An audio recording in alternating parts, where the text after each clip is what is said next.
ओम अज्ञानतिमिरन्धस्य ज्ञानाञ्जनशलाकया चक्षुरुन्मिलितं येन तस्मै श्रीगुरुवे नमः। श्रीचैतन्यमनोभीष्टं स्थापितं येन भूतले स्वयं रूपा कदा मह्यं ददाति स्वपदान्तिकं। नमो विष्णुपदाय कृष्णप्रस्थाय भूतले श्रीमते भक्तिवेदान्त स्वामिनिति नामिने। नमस्ते सरस्वती देवे गौरवाणी प्रचारिणे निर्विशेष शून्यवादी पाश्चात्य देशतारिणे।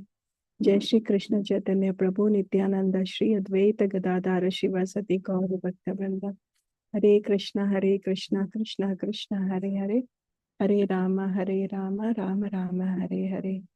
We are continuing to read teachings of Lord Chaitanya, translated by Srila Prabhupada.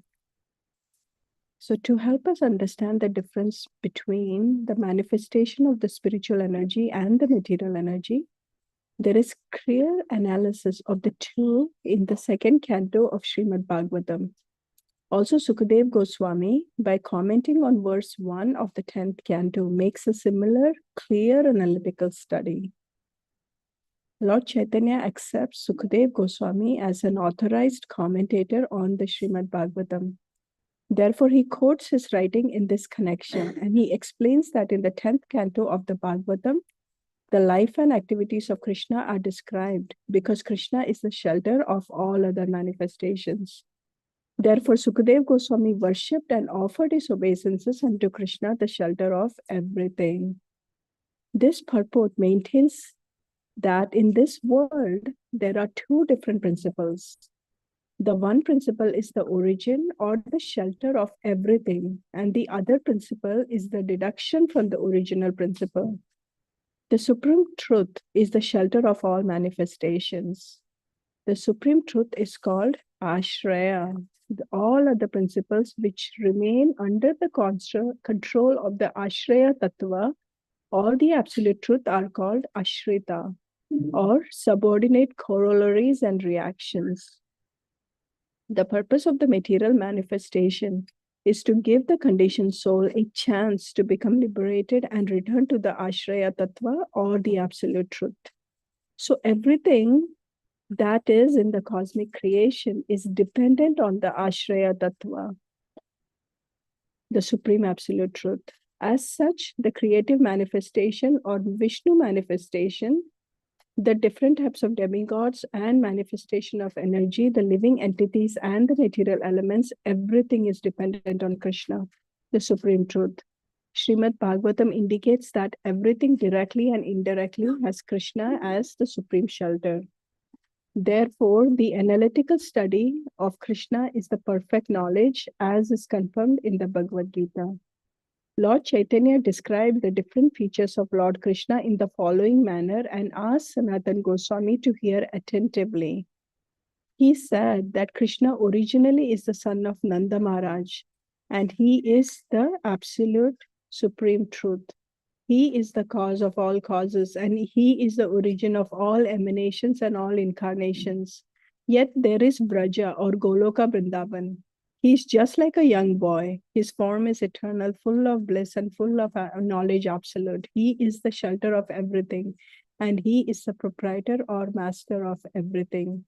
In this connection, Lord Chaitanya gives evidence from Brahma Samhita, 5th chapter, 1st verse, which states that Krishna is the supreme personality of Godhead, and his body is full of knowledge, eternal and blissful.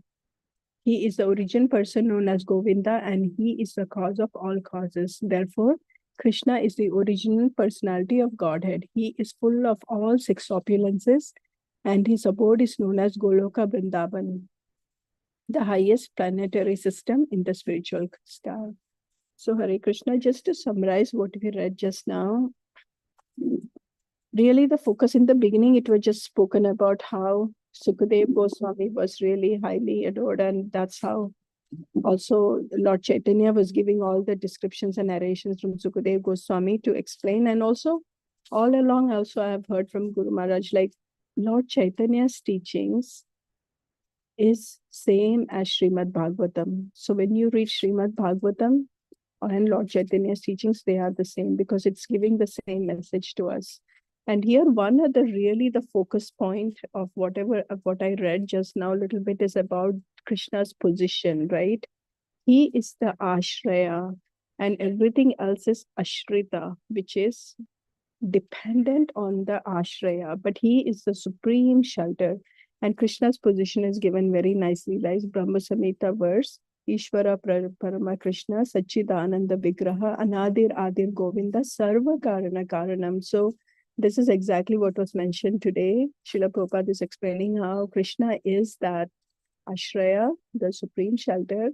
Everything is dependent on him. He is the cause of all causes. He is the proprietor. He is the benefactor and all of that. So this is something, a very important point for us to remember throughout our life, right? Anytime any incidences happen that are really not, I guess, favorable to us.